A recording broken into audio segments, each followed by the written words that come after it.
Seven Seas Quest is a teamwork and organizational development exercise with the main focus on employee engagement, along with the factors that feed into it, including communication, empathy, planning and strategy, clear vision and organizational alignment, trust in colleagues, and the importance of building approachability into the organizational culture.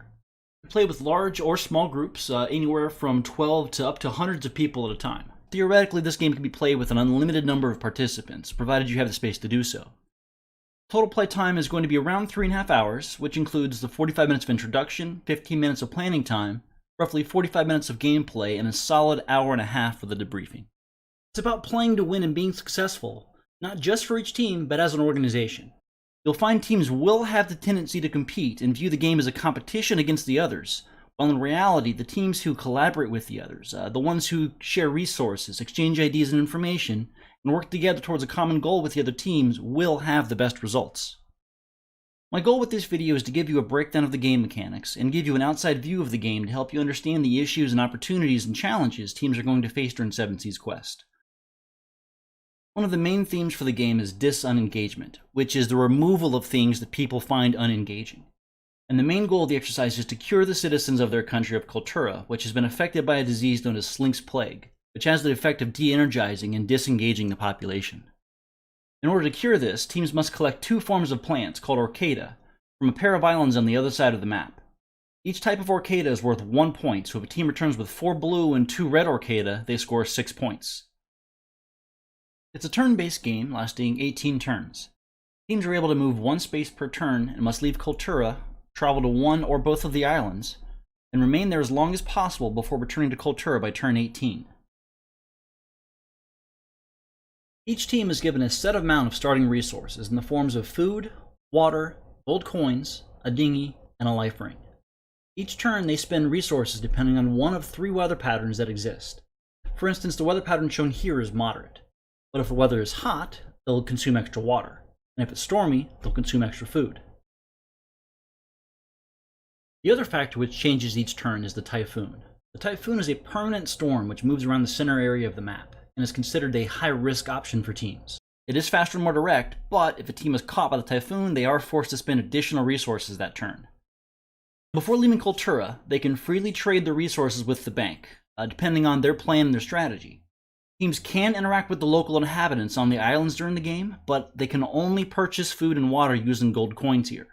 So teams will hopefully plan to plan and allow themselves the chance to adjust their needs as the game evolves.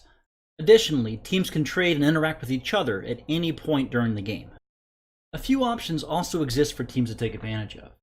There are 5 of these elements in Quest, and each one gives new abilities, tactics, and information. These options synergize with one another, but it's impossible for one team to acquire all 5 by themselves. So in order for teams to play at optimal levels, they must communicate and work together with the other teams. The first 2 of these items can be found in Cultura at the start of the game. Here they can meet with the fleet surgeon and the pilot, 2 experts who have information which will be beneficial to teams. The first of these is the fleet surgeon, who informs teams that a synergistic effect can be found when collecting the 2 types of orchida. So if a team returns to Cultura at the end of the game with 6 red orchida, they would normally receive 6 points. However, if they return with 3 red and 3 blue, they would receive 12 points. The pilot is an ex-navigation expert, who informs teams of a current which runs across the top of the map and then south to Festinia. This allows them to move 2 spaces per turn on their way to the island, saving them time and resources on the initial leg of their journey. The third piece of information is found at the island of Carbinigus by contacting an expert known as the Old Salt. The Old Salt informs teams that the typhoon does have a pattern, and it is possible to navigate through the center of the map on the return to Cultura.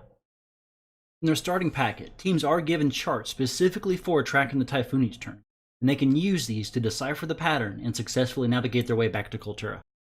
The other 2 pieces of info are given to teams directly, if they pay attention and read the materials they're given. The way we give them out is that during the planning phase, before the game begins, we call the first officer from each team over and have them all get into a group.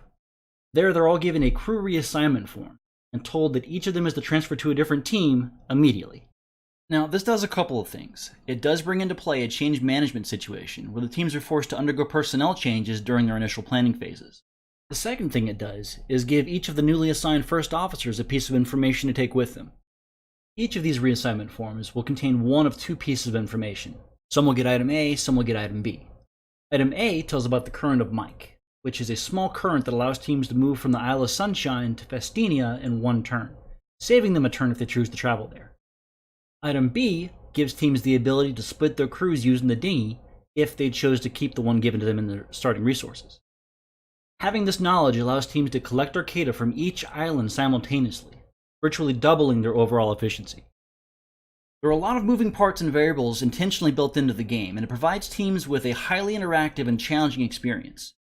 Due to these variables and challenges, it does create a situation where there is a very high ceiling for success. But an important philosophy to remember is this: there are no winners and losers in this game.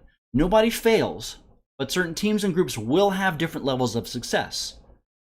There are a lot of organizational exercises and games out there which do allow teams to die, to fail, or to lose, but from a teaching aspect, from an engagement aspect, a losing team is by very definition easily unengaged and will be less attentive during the debriefing.